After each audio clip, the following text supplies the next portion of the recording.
আপনাদের ওয়েবসাইটটা এইটা আমি দেখছি যে খুব একটা কনফিডেন্ট না, আপনারা প্রোডাক্ট দিতে একটু ডিলে করেন। হ্যালো এভরিওয়ান, সো আজকে আমরা আমাদের podcast with customer episode number 1 start করতে যাচ্ছি। আমাদের সাথে রয়েছেন সুমন ভাই। তো হ্যালো সুমন ভাই। Hello everyone. তো সুমন ভাই, আপনার সম্পর্কে একটু আমাদেরকে বলেন, আপনি কি করছেন এবং আপনি বর্তমান কি পর্যায়ে আছেন, এসব কিন্তু আমরা আলোচনা করবো আজকে। ধন্যবাদ। যে বেসিক্যালি আমি একটি প্রাইভেট জব করছি, এইটা হচ্ছে স্টিল ম্যানুফ্যাকচার কোম্পানি। এখানে আমি ডেপুটি ম্যানেজার হিসেবে আছি ঢাকা জোনে। তো আমাকে আসলে সবাই তরিকুল ভাই করেই ডাকে। বেসিক্যালি এটা আমার ভালো নাম। বেসিক্যালি আমার এইটার পাশাপাশি আমি একটি চ্যানেল ক্রিয়েট করেছি। এখানে আমি বেশিরভাগ সময় আমি ফেস রিভিল করি না, আমার ইসলামিক কিছু কন্টেন্ট আমি দিচ্ছি। তো কিউবিটসে আসার উদ্দেশ্য বেসিক্যালি আমার একটি ডিভাইস নেয়া। আমি কিউবিটসের অনেক বিজ্ঞাপন দেখেছি। লাস্ট যে এক্সপো 2006-এ আমি ওনাদের গ্যালারিতে গিয়েছিলাম, ওনাদের কিছু ডিভাইস আমি দেখেছি। বেসিক্যালি আমার যেটা ধারণা ছিল, আমি আসলে আমার ধারণার বাহিরে আমি এক্সপিরিয়েন্স পেয়েছি। তো এখানে আসার উদ্দেশ্য যেটা আমার ছিল যে আমি আসলে ডিভাইসগুলো একটু চালিয়ে দেখব, তারপরে আমি আমার ডিসিশন নেব। বেসিক্যালি আমার এডিটিং পারপাসের জন্যই এই ডিভাইস নেওয়ার সিদ্ধান্ত। তো আমি আসলে অ্যাডোবি প্রিমিয়ার প্রোতে কাজ করি এবং টুকটাক ডাভিনসি রিজলভেও কাজ করি। তো এডিটিং পারপাসে আমার যেটা যে সাপোর্টটা দরকার, সেই সাপোর্টটা জাস্ট আমি এই ডিভাইসগুলো থেকে যদি পাই, তাহলেই আমার সিদ্ধান্ত যে আমি নিব যে হচ্ছে কিউবিটস আসলে এটা সাজেস্ট করা যায় কি না। থ্যাংক ইউ সুমন ভাই, আপনি আপনার সম্পর্কে যা যা বললেন আমরা সবাই শুনলাম।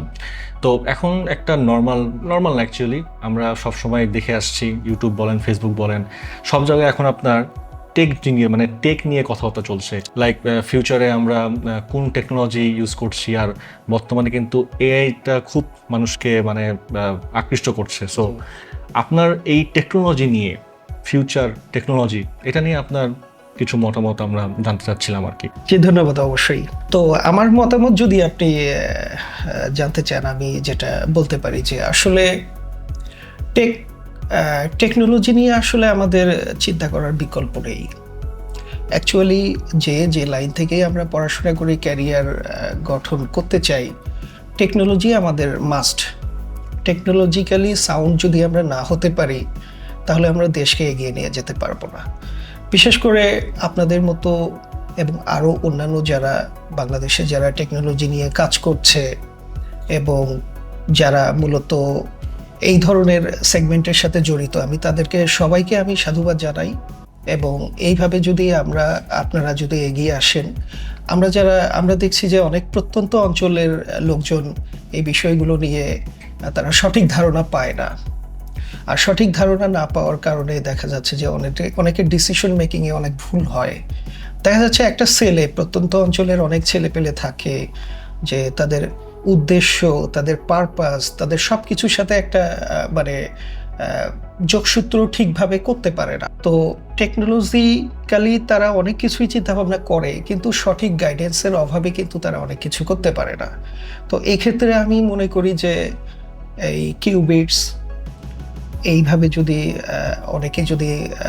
আমি মনে করি এটা দেশের স্বার্থে, জেনারেশনের স্বার্থে যদি এইভাবে কাজ করে, টেকনোলজিটাকে point to the point by point যদি মানুষের সামনে যদি উপস্থাপন করে, সেটা ইউটিউবের মাধ্যমে হোক বা যে কোনো মিডিয়ার মাধ্যমে হোক, বা আপনারা যেটা করেন লাইভ এক্সপিরিয়েন্স, এটা আমি মনে করি খুবই পজিটিভ আমাদের নেক্সট জেনারেশন এবং আমরা যারা এই মুহূর্তে কাজ করতেছি, এটা খুবই পজিটিভ। আমি এটা ওয়েলকাম জানাই। তো সুমন ভাই, এই যে মার্কেটে যে আপনি এতগুলো ডিভাইস দেখলেন, বিভিন্ন ব্র্যান্ডের ডিভাইস দেখলেন, সো অবশ্যই আমাদের এই সিগমেন্টস টু ল্যাপটপটা আপনি রিসার্চ করেছেন, দেখেছেন। সো আপনি কেন এটা চুজ করলেন, কিসের জন্য চুজ করলেন যে আমার এটার জন্য আমি নিচ্ছি, অথবা এটা আমার জন্য ওয়ার্থ ইট?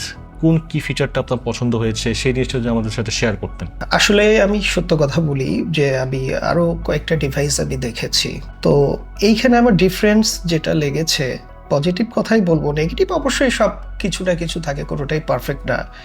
আমি অ্যাকচুয়ালি এই প্রাইসে আমি যে প্রসেসরটা পাচ্ছি, আমি দেখলাম যে এটা হচ্ছে পি সিরিজের প্রসেসর, 1240p।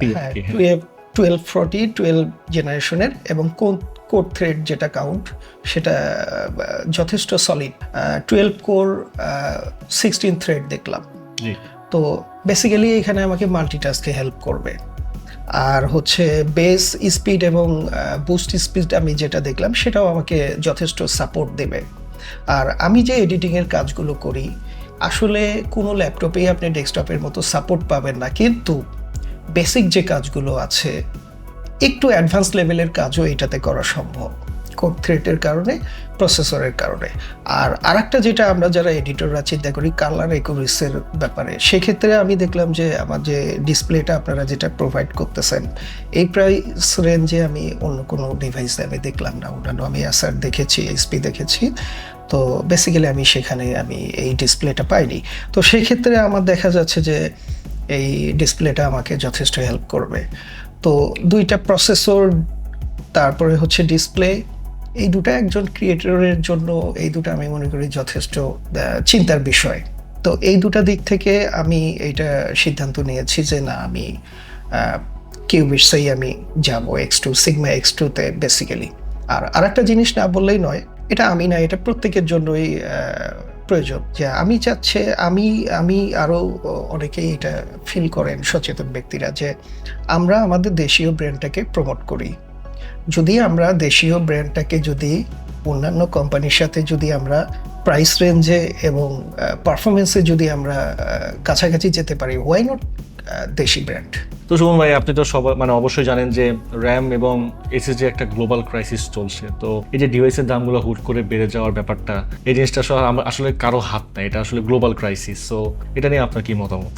হ্যাঁ, এটা নিয়ে আসলে অনেকেরই অনেক ধরনের বিশেষ করে মতামত দেবে। তবে আমরা আসলে টেকনিক্যালি যারা চিন্তা ভাবনা করি আমাদেরকে ভেবেচিন্তে জিনিসটাকে রিসার্চ করে তারপরে বলতে হয়। আসলে অ্যাকচুয়ালি এটা কোনো বাংলাদেশের ক্রাইসিস না। ইন্টারন্যাশনালি যে সেমিকন্ডাক্টর কোম্পানিগুলো তাদের যে ডিমান্ড এবং এই ওয়ার্ল্ড যে ক্রাইসিস, এটাতে ফিল আপ না হওয়ার কারণে এটার প্রভাবটা বাংলাদেশেও পড়েছে। তো এটাতে আসলে আমি কিউবিটসের এখানে কোনো আমি দেখছি না।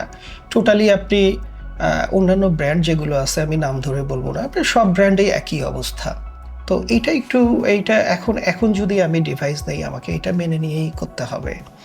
আর যদি এটা তো এমন না যে মনোপলি না, যে অন্যরা এত চিফ দিচ্ছে আমি কেন এত প্রাইস বেশি রাখছি। আসলে বেসিক্যালি এটা না, এটা আমাদেরকেও বুঝতে হবে। এই মুহূর্তে যদি আমরা যে কোনো ডিভাইসের সঙ্গে যাই আমাদেরকে গ্লোবাল ক্রাইসিসটা মাথায় রেখেই আমাদেরকে পারচেস করার ডিসিশন নিতে হবে আমি মনে করি।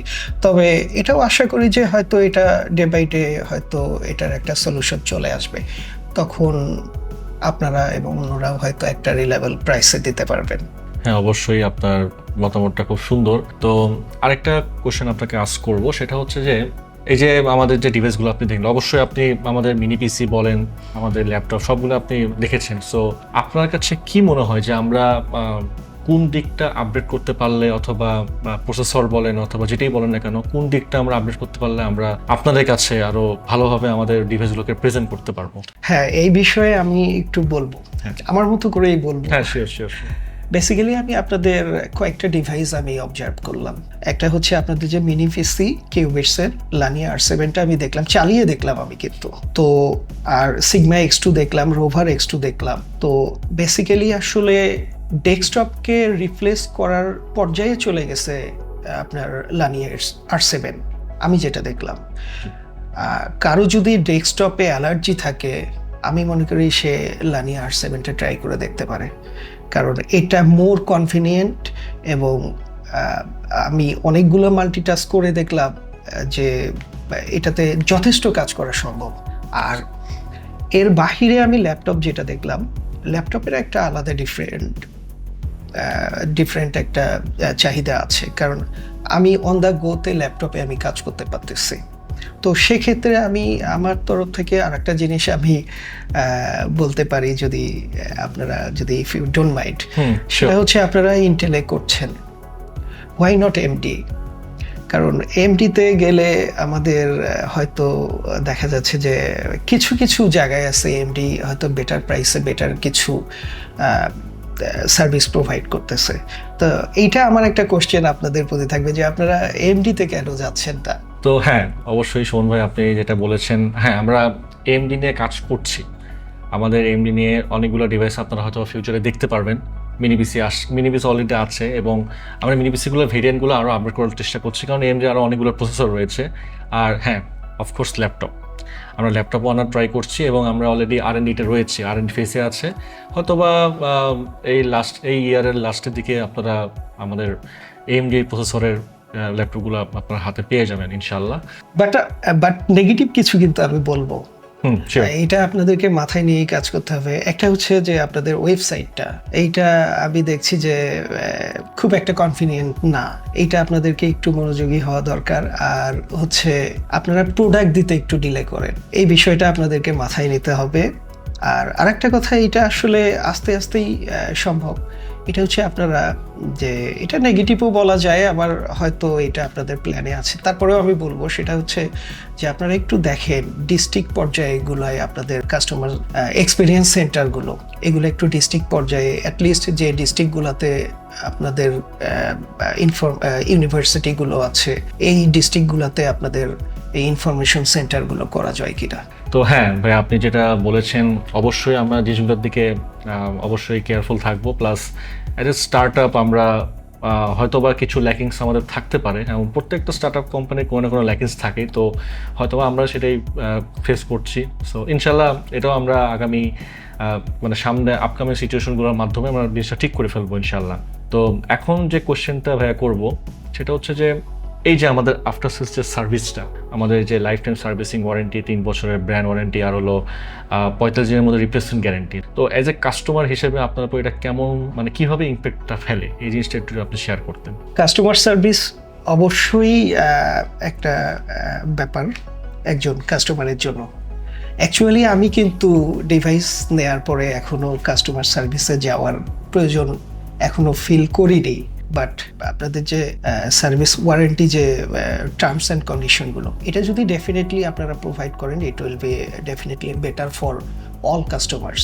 অ্যাকচুয়ালি বাংলাদেশে এখন কিন্তু ম্যাক্সিমাম ব্র্যান্ডগুলো মানুষ কিন্তু এই প্রাইস রেঞ্জে কিন্তু অফিসিয়াল প্রোডাক্টগুলো কিনতে পারে না। তো সেক্ষেত্রে তারা দেখা যাচ্ছে যে নিজেরা একটা সাহস নিয়েই কেনার পরে অনেকে হয়তো অনেক বিড়ম্বনার ভিতরে পড়ে। তো এইটা যেহেতু আমি ওই প্রাইসে ওই ডিভাইসটা, ওই ক্যাটাগরির ডিভাইসটা আমি ওই প্রাইসে আপনাদের কাছ থেকে ক্রয় করার পরে যদি আমি এই সার্ভিসটা পাই, এটা আসলেই ওয়ান কাইন্ড অফ একটা বড় ব্যাপার হয়ে দাঁড়াবে। এই যে আপনাদের যে টার্মস অ্যান্ড কন্ডিশন, এটা সত্যি যদি আপনারা প্রোভাইড করতে পারেন, তাহলে আমি এখনো আপনাদের কাস্টমার কেয়ারে যাওয়ার প্রয়োজন মনে করিনি। আদৌ হবে কি না জানি না, যদি ভবিষ্যতে হয় তখন হয়তো আরও ভালোভাবে আমি বলতে পারবো। কিন্তু আপনাদের টার্মস অ্যান্ড কন্ডিশন অনুযায়ী এটাও আমার একটা ডিসিশন মেকিংয়ের জন্য একটা প্লাস পয়েন্ট হিসেবে আমি নিয়েছি, যে আমি ডিভাইসটা নেওয়ার পরে আমি আপনাদের কাছে সার্ভিস পাবো, তারপরে আবার লাইফ টাইম সার্ভিস পাবো। এটার জন্য আমাকে অন্য কোথাও যেতে হচ্ছে না। আমার যেটা আবার এটাকে যদি আমি আপগ্রেড করতেও চাই, তাও আমি আপনাদের কাছ থেকে সার্ভিস পাবো। It will be definitely different among this আদার। তো সুমন ভাই, খুব ভালো লাগলো আপনার মতামতগুলো শুনে, আর আশা করি যে সিগমা X2 নিয়ে আপনার জার্নিটা অনেক ভালো হবে এবং আপনি খুব সফলভাবে সামনের দিকে এগোতে পারবেন।